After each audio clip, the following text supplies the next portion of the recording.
Okay, let's take a look at what players saved their career at your Premier League club this season. Players whose careers were almost circling the drain last season, only to bounce back with a flourish this time out. Arsenal, Hector Bellerin. Last season, Arsenal fans were ready to drag Hector Bellerin kicking and screaming by the ponytail onto the first flight to Barcelona. Considering the amount of baggage the man brings with him, Ryanair would probably try to rob the man half his mortgage. Towards the end of his time under Wenger, the Spaniard looked like a defender who couldn't cross, couldn't tackle, and looked far more preoccupied about pouting in front of his goddamn phone. But since the arrival of Steven Lichtsteiner, he stopped behaving like a 14-year-old who's just discovered mirrors, and his performances have improved drastically. You just won't hear many Arsenal fans admit it. Bournemouth, Ryan Fraser. Jesus Christ, Ryan Fraser certainly had his Weetabix this season, hasn't he? Up until this campaign, the fellow was a fairly bog-standard, run-of-the-mill bottom-half winger, chipping in with about 4 or 5 goals a season. Well, the man already has 4 in 7 games so far, as well as 6 assists. Who is this imposter? Because it's not the Ryan Fraser we all know and love. You know, the fellow who took about 20 minutes and 4 attempts to put in a half-decent ball. Brighton, Anthony Knockaert. To be fair, Anthony Knockaert hasn't been spectacular this season, but he's been an improvement on last year, when he definitely struggled.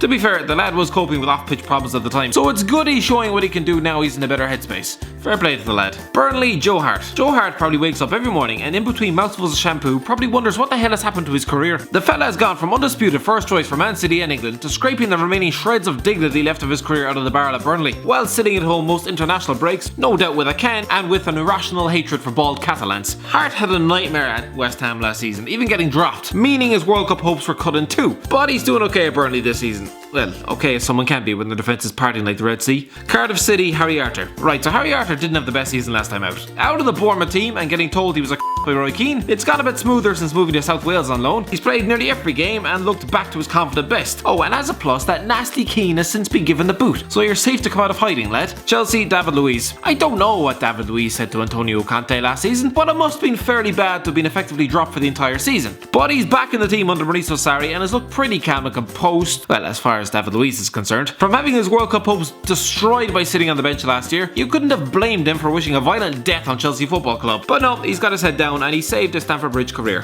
Crystal Palace, Aaron Wan-BISSAKA. To be fair, nobody is saving their career at Crystal Palace right now, alright? Aaron Wan-BISSAKA doesn't even really qualify because his career was never on the ropes. The lad only just turned 20 years old. I'd classify him more as a breakthrough star this campaign, but he's going in anyway. Everton, Michael Keane. When Michael Keane first arrived at Everton, he looked like an absolute disaster. For £30 million, the man was fairly pathetic at the back, and it didn't make it any easier when Burnley were doing so much better without him. But the man is much improved under Marco Silva, and after being linked with an exit last summer, he looks like he'll be sticking around for a while yet. Fulham, Alexander Mitrovic. Okay, see, this one is tricky. Alexander Mitrovic had a great season for Fulham last year, but if we're talking about his time in the Premier League with Newcastle, most people were saying the man had the touch of a donkey and the temperament of someone on their goddamn menstrual cycle. But the Serbian got off to a great start this season, scoring a bunch of goals. Ever since then though, it's just been a downward slope. Huddersfield Town, Philip Billing. For Huddersfield, this was like having a new signing. Philip Billing was missing from the midfield for most of last season, spending over 3 months on the sidelines recovering from ankle surgery. As a result, he played the full 90 minutes just 4 times. For God's sake, when he went down with injury, he was probably thinking he'd never play Premier League football again. But no, he's only missed 32 minutes of top flight football this season.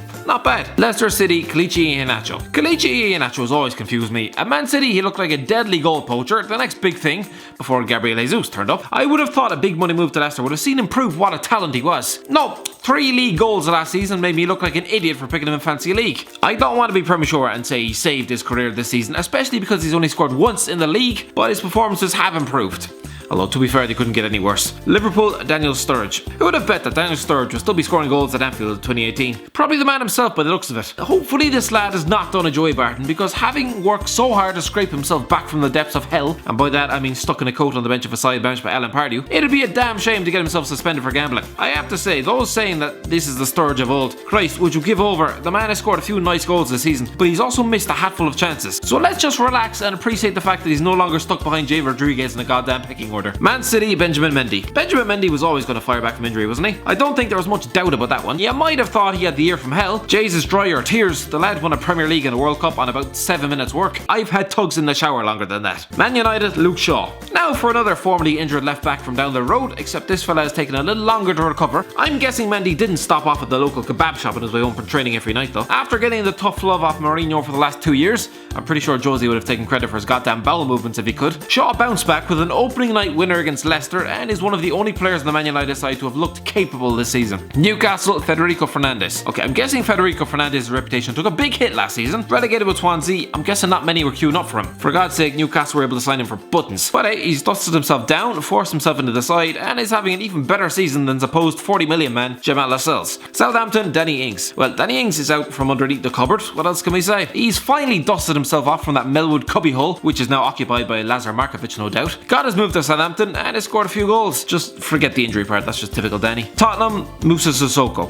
Moussa Sissoko. Well, it wasn't gonna get worse for him, was it? The 30 million man with the first touch of a rhinoceros, he's actually been playing well for Spurs this season. Took him about time. He's forced himself into the starting lineup, he's back in the French squad. Not bad considering he was nearly out the door. Watford, Roberto Pereyra. 2 years ago, Roberto Pereyra was firmly wedged on the Juventus bench. Since moving to Watford, he's been solid enough. 5 goals in 34 games last season, but this year it looks like the former Udinese star is about to have the best campaign of his life. He's already matched last season's and his best ever personal goal tally in just 10 games. West Ham, Robert Snodgrass. Robert Snodgrass probably can't believe his luck that he's still at West Ham. After a disastrous first season, he was quickly shoved out on loan to Aston Villa. While he was gone, co-owner David Sullivan gave an interview where he said his kids had begged him not to sign Snodgrass. Someone needs to watch him whenever he has a microphone near his face. The Scotland international then tweeted a response, sarcastically thanking his boss. You would imagine that was their working relationship severed. No, he's back, and sure, while he's still waiting to score his first goal for the club, he's featured in 15 games this time out, already as many as his first season. Wolves? Nobody. Alright, Wolves have pretty much kept the same team